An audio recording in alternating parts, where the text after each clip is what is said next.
Bismillahirrahmanirrahiim.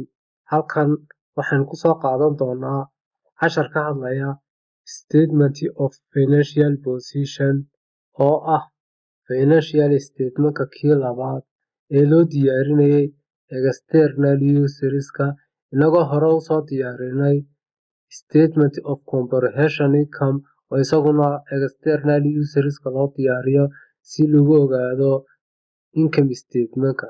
Haddaba casharkan Statement of Financial Position waxaan ku soo qaadan doonaa sidii businesskaagu position-ka aba halka uu marayo sawir kooban looga bixin lahaa ayaa loo diyaariyaa. Statement of Financial Position-ku waxay leedahay qaacido lagaga shaqeeyo oo isleeg aba hab loo maro marka la diyaarinayo. Inta aanan bilaabin diyaarinta Statement of Financial Position-ka, waxaan doonayaa in aan isii ogeysiiyo amba isii xusuusiyo qaacidada lagaga shaqeyn doono sidii loo diyaarin lahaa. Waxa weeyaan qaacidadu Asset equal liability plus capital oo macnaheedu yahay asset-ka kumbaniga yaala waxay la mid tahay deynta lagu leeyahay oo loo geeyay capital-ka amba wixii shirkadda lagu maalgeliyay. Example-kii George ee xilli xisaabeedkii la soo xiray 14 bishii April waxaa lagu diyaarin doonaa marka ugu horeysa asset-ka waqtiga dheer yaali kara si koskii lagu soo iibsaday looga jaro depreciation-ka amba duugowga xilligii la isticmaalayay wixii ka go'ay si loo helo imika qiimaha uu taagan yahay. Non-current asset macnaheedu waxa weeyaan asset-iga yaali kara sanad wixii ka badan amaba sii shaqeynaya sanad wax ka badan. Imika non-current asset-keena waxay noo yaala auto vehicle marka laga hadlayo ma aha wax ganacsi amba la iibiyo ee waxa weeye wax lagu shaqeeyo kumbanigu intuu jirayo oo qiimo dhac ku yimaado qiimihiisii hore si looga jaro duugowga ku dhacay si loo ogaado qiimaha imika uu taagan yahay ee saxda ah. Non-current asset-iga imika waxay noo yaalaa 7,000. 7,000 waxa weeye koskii markii hore lagu soo iibsaday wax qiimo dhaca oo imika trade balance-geenii lagu soo sheegay ma jiro waayo xisaab xidhkeenu wuxuu ka koobnaa 2 wiig gudahood. 2 wiig gudahoodna wax badan isma bedelayaan. Accumulated depreciation-kani waa 0. 7,000 marka 0 laga gooyo waa 7,000 markaa weli current value-geenii alaabteena waxa weeyaan intii hore 7,000 markaa balance-ka koskeenna alaabteenu waxa weeyaan 7,000. Accumulated depreciation-keenu wuxuu noqonayaa eber. Current value-gu alaabteenu imika qiimaha ay marayso waxay noqonaysaa 7,000. Current asset haddaynu nimaadno current asset-ka waxaa la yidhaahdaa hantida amba asset-ka ay shirkaddu leedahay ee sanad gudihii isku bedbedeli kara sida alaab la soo iibiyey oo haddana lasii iibin doono. Current asset-geena waxaa ugu soo horeeya inventory item-kii, waxaa nagu xigayaa trade receivable-kii, waxaa nagu sii xigayaa cash at bank amba cash-kii inoo yaalay bangiga. Inventory haddaynu ka bilaabno waa closing inventory-geenii lagu soo xiray xisaabtii hore. Closing inventory-geena evaluation-ka aynu ku soo sameynay waxa layna siiyey 7,000. 7,000 ayaan qaadan doonaa. Waxaynu dhigi doonaa total closing inventory-gii oo inoo leekaa 7,000 oo aynu ka soo wareejinay closing journal entry-gii aynu sameynay markii hore. Trade receivable-ka haddaynu nimaadno trade receivable-keenu waxaa 6,000. 6,000 waxaynu ka soo qaadanay trial balance-gii aynu soo diyaarinay. Trade receivable waxaynu ku arkaynaa 6,000 inay inoo yaalaan. 6,000 waynu ka qaadnay waxaynu geynay financial statement-ka aynu diyaarinayno. Cash at bank haddaynu nimaadno cash at bank waxaa inoo yaalaa 43,550 oo aynu ka soo qaadanay trial balancegeena hore usoo diyaarinay.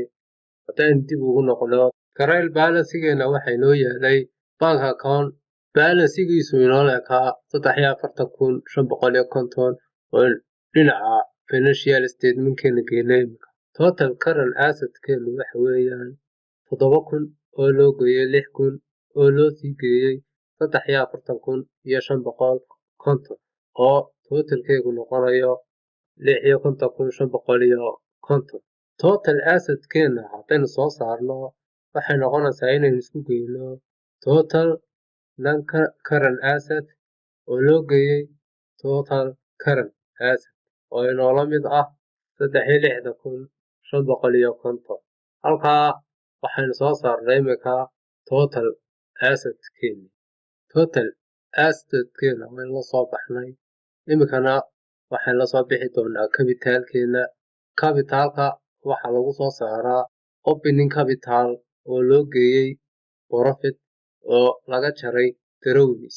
opening capitalku waxa weeye maalgashigii businesska intii lagu maalgeliyey oo loo geeyey profit intii shirkadu ay macaashtay oo laga jaray drawingskii laga saaray aba dib looga qaatay. haddaynu dib ugu noqono trial balancegeena capitalku wuxuu inoo leekaa 50,000. 50,000 waxaanu geyni doonaa financial statementkan diyaarinayno si aynu ugu record garayno. capitalkeenu wuxuu inoo leegyahay 50,000. 50,000 ayaan record garayn doonaa. 50,000 waxaan ku dari doonaa net profitkeenii aynu helnay oo isagana aynu ka soo qaadan doono statement of comprehension income amba income statementkii aynu soo diyaarinay. net incomekeenii aynu soo diyaarinay wuxuu inoo leegyahay 6,550.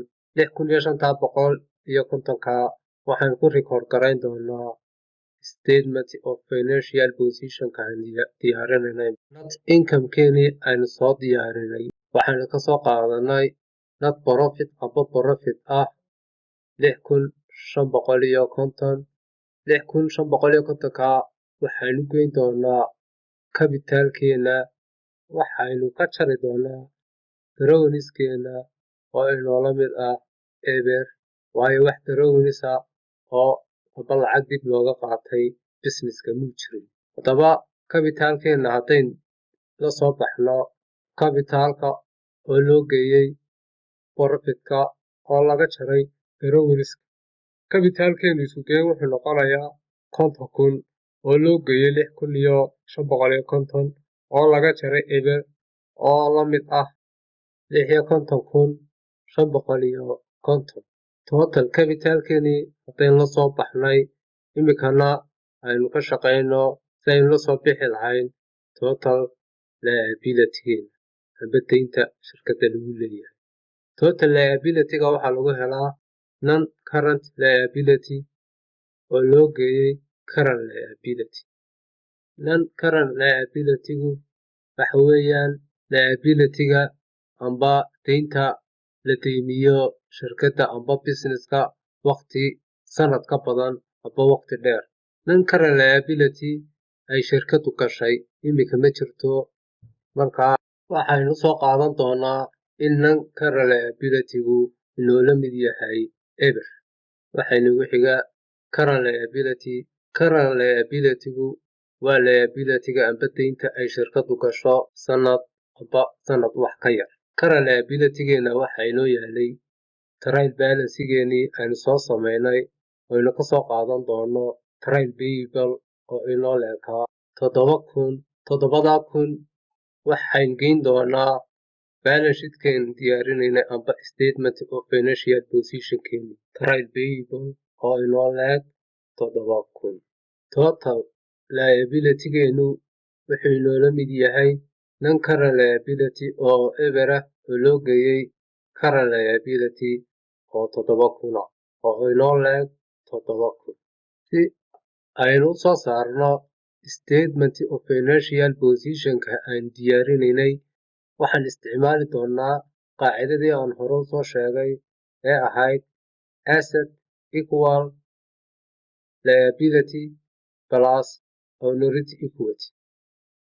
marka assetkeenu wuxuu inoola mid ahaa 63,550 oo la mid ah capital oo loo geeyey liability. bal aynu isku geyno iyadoo haddii aynu isu geyno capitalka aynu haysano oo ah 56,550 haddii aynu u geyno liabilitygeena oo ah 7,000 waxay soo baxaysaa 63,550 oo la mid ah assetiga aynu haynay. markaa iminka qaacidadii amba isleegtii asset equal capital plus liability way isleekaatay. sidaas waxay nagu dhammaaday casharkeennii sida loo diyaariyo statement of financial position amba balance sheet.